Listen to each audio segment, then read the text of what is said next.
Good afternoon. This is Travis Clardy, president of the THCA. Great to be here with you on a lovely Friday afternoon. The weather's been a little sketchy this week here in Austin, but it's a beautiful, beautiful warm day. Looks like we may go straight from winter to summer at this rate, but it was a strange one today. I walked in to the Capitol Wednesday.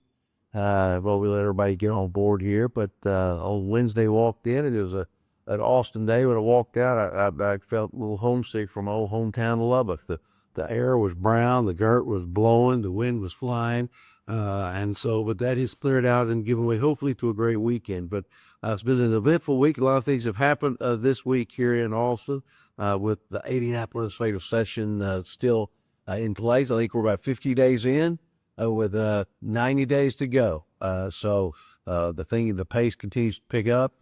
Committees are meeting now routinely throughout the building. Most of them meet in the extension. And let me remind you of this. We'll get this put up on our website.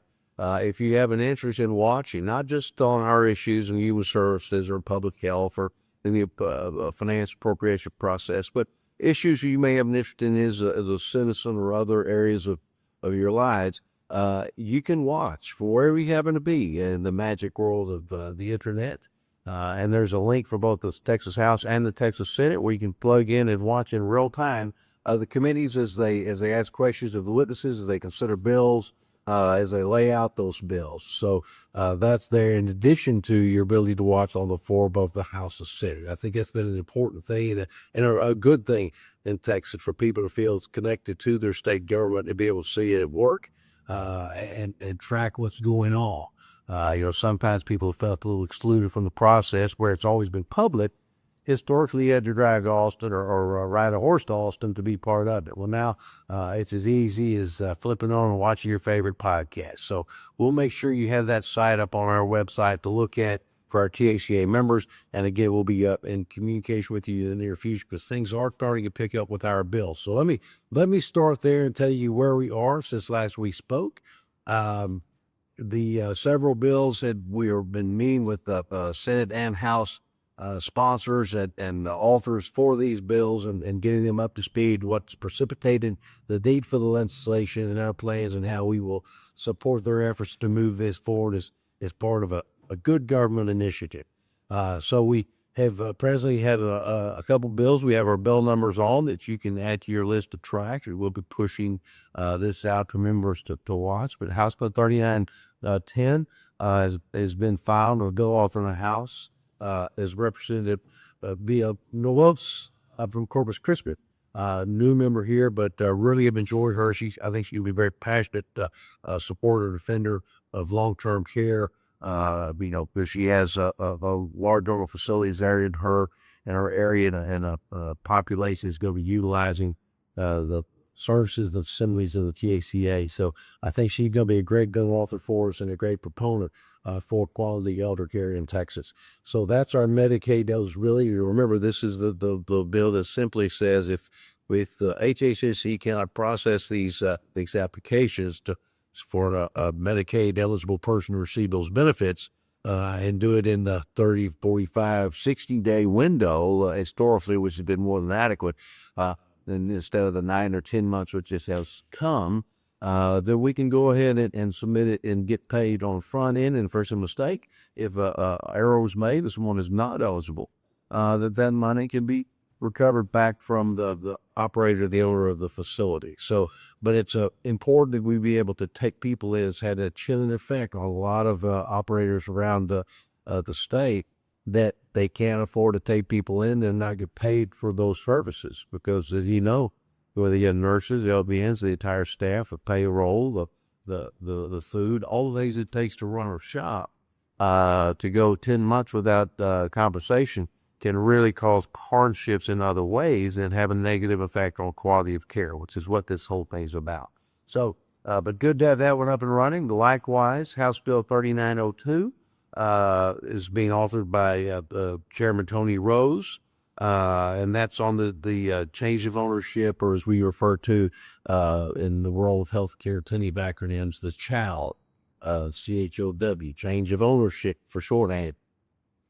And again, that's just an issue that that there seems to be some inexplicable delay. I'll come to that here in a little bit. That will wrap things up, but some delay in ability to process that and get those approved as we move forward.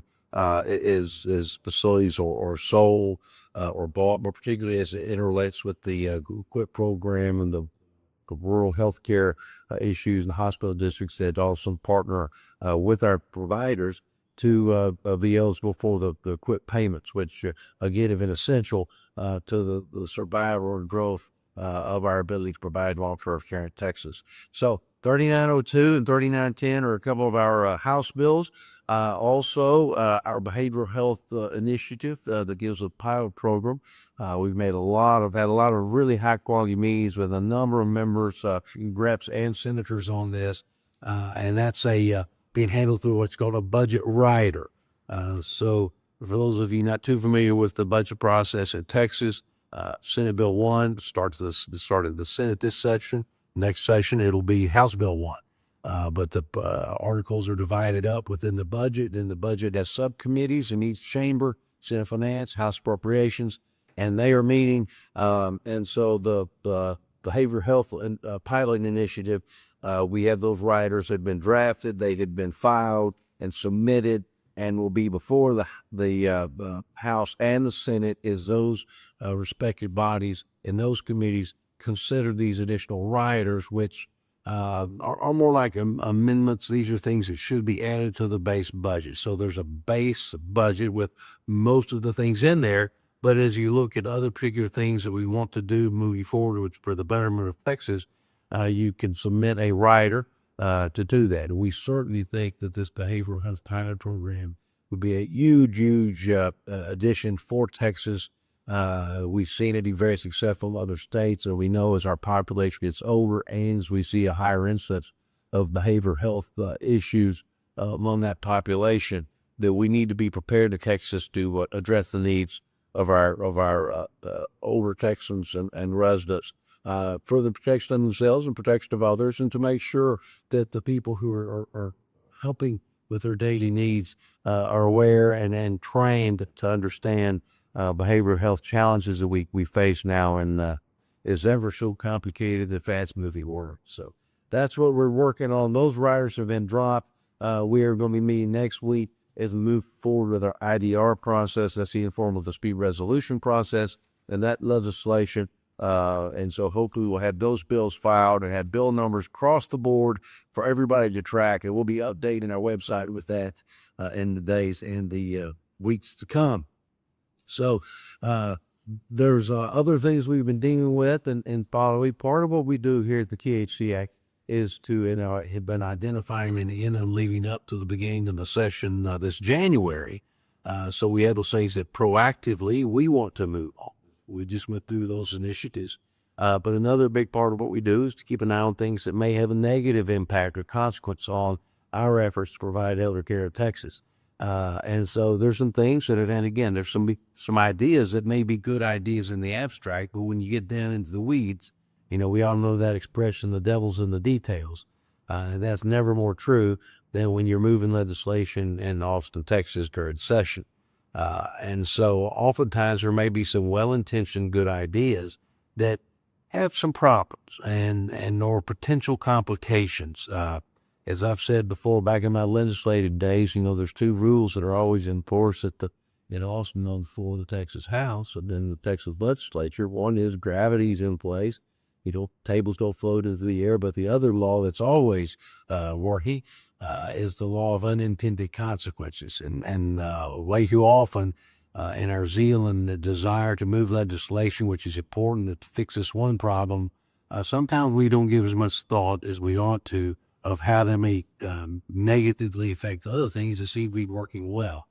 I know that we've had this issue, those of you out there from rural Texas, where some good legislation is needed to help some of the urban or suburban areas, but it is not their desire to cause problems for rural Texas, but sometimes they will think it through. How would this affect other folks of the state?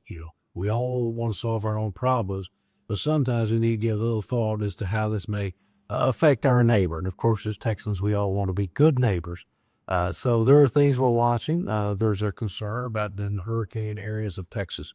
Deal with the power generators. Of course, now that is a heavily regulated industry in the long-term care, skilled nursing arena. That we are already under a mandate in which we frankly had been moving towards before it was ever regulated, and that is to have emergency preparedness plan that's in place, have its staff trained to know what to do in the event of certain types of emergencies.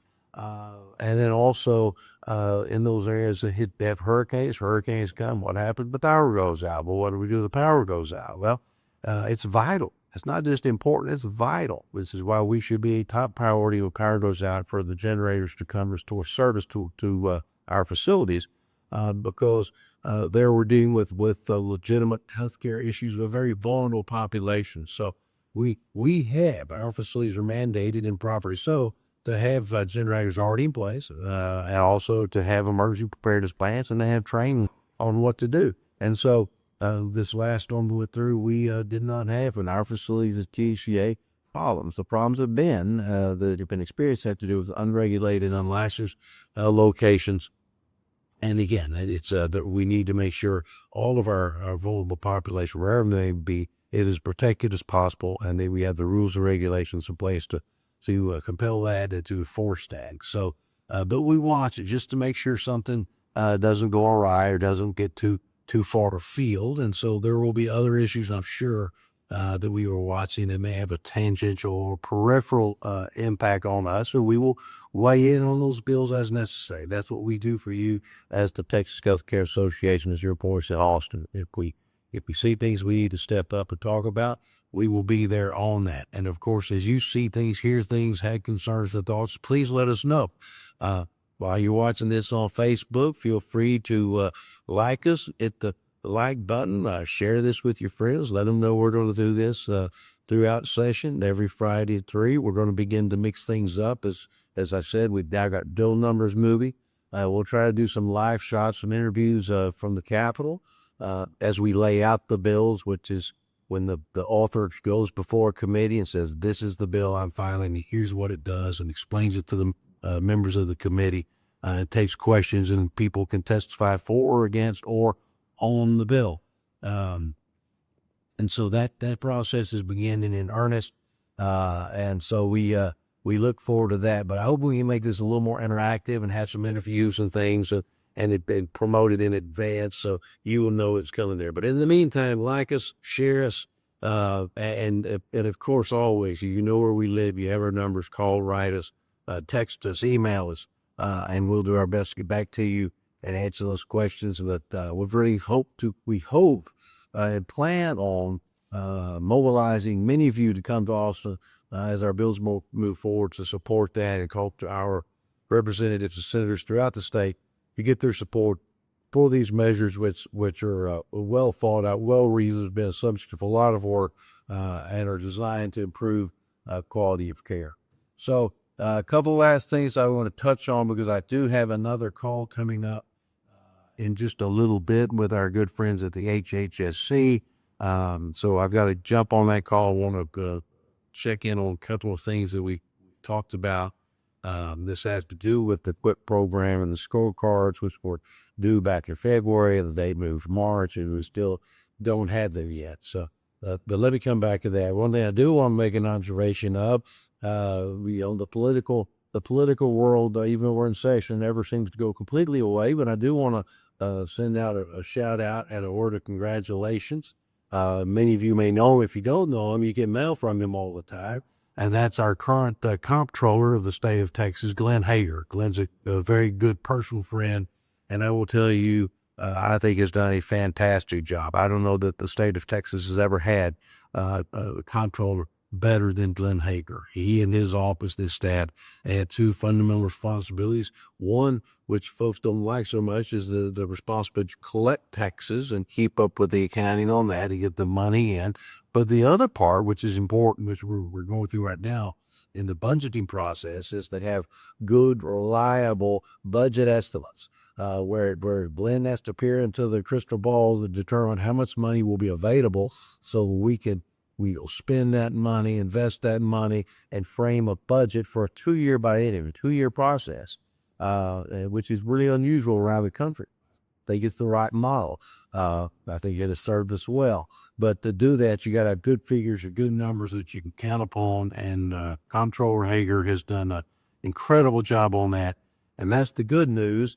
And I guess, but the better news for our friends that they're watching the Draggies at the Texas A&M University, that Glenn has been offered and he has accepted the position to come on and take over as chancellor of Texas A&M. I will tell you, he got some big shoes to fill because John Sharp has been the chancellor there. He's going to do just a stellar job in moving Texas A&M forward and really developing programs, and the growth of the team under his tutelage has been remarkable. And I expect Glenn to step in there and hit the ground running and do the same. But again, kudos to the Aggies and congratulations to Glenn Hager on your new venture. I'm sure he will see things out. I've not seen the timetable. He was just announced, but that'll be happening. But when that does happen, well, then when the space opens up, we'll see. Glenn jumps into the fray. I think I understand that Christy Craddock, a longtime railroad commissioner, has already said she's going to throw her hat into the ring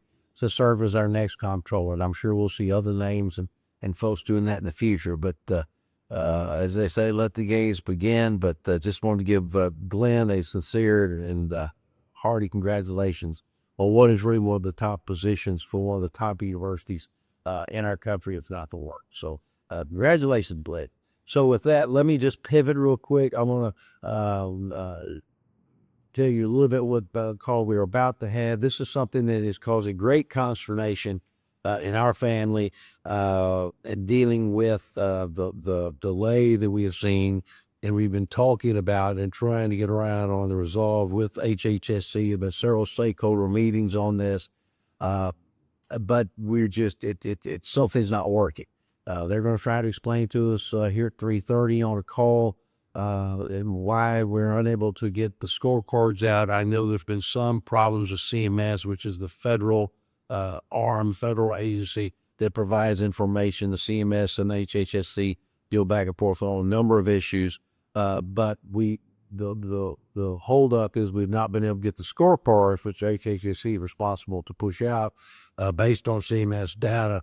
But still, the delay in getting the scorecard delays the managed care organizations from then funding the facilities and also funding the funding that goes to the partners on the QUIP program, funding to our local hospital districts, which are the necessary partners before we do a change of ownership back into the hospital district and the facility continues to operate.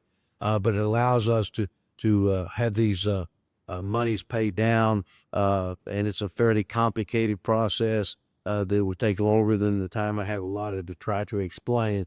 But bottom line is, to get the thing to work and work well and work as it was intended, we've got to have things processed by the HHSC. That has not happened. There was a February date that was moved to March. That date has been missed, and now we're going to have a call to decide out what the next play is. I hope what it entails, because this is really turning into a crisis, because money is tied up for the facilities, which are important for the facility to provide long-term care, skilled nursing, but also the partners on this, the hospital districts that are the partners on the QUIP program, that they have money tied up to the IGT money and interterminal transfers, all of which is held somewhere else and not where it needs to be, which is to hospitals and nursing homes to provide care for Texans. But we can't handcuff people or put them into financial distress. And it's really creating hardship. And I don't know what we have to do to impress this upon our friends at the HHSC, but hopefully we can get through them today at 3:30 and get a real plan that they can stick to and do and get us back on track. So I'm going to, with that, again, we'll come back and hopefully have good news to report. Shortly, we'll be updating this through emails to our members and to others where we're going with this. But we continue to push forward. We're seeing some good signs. In the budget surplus environment that we are existing here in Texas. thanks to the good Lord's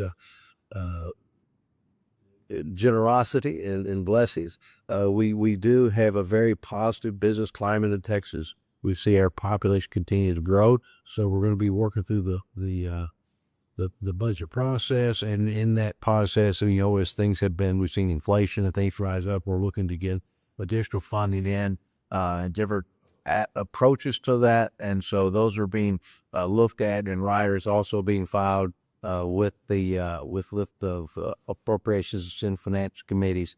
But I hope we can next week and give you a little more detail where we are, what's been filed, and what the lay of the land is for those initiatives to increase the daily Medicaid rate here in Texas for our mercy dogs. So that's more to come. Again, we're going to be more across the street, behind my shoulders at the Capitol, doing some live interviews and different conversations. If you have thoughts or ideas what you'd like to hear or see, please send those along. But until then, listen, y'all enjoy a unusually warm and nice weekend here in wherever you happen to be in Texas. And again, it's my pleasure and honor to be your president, CEO of the THCA. Y'all have a great weekend. God bless y'all. God bless Texas. Bye-bye.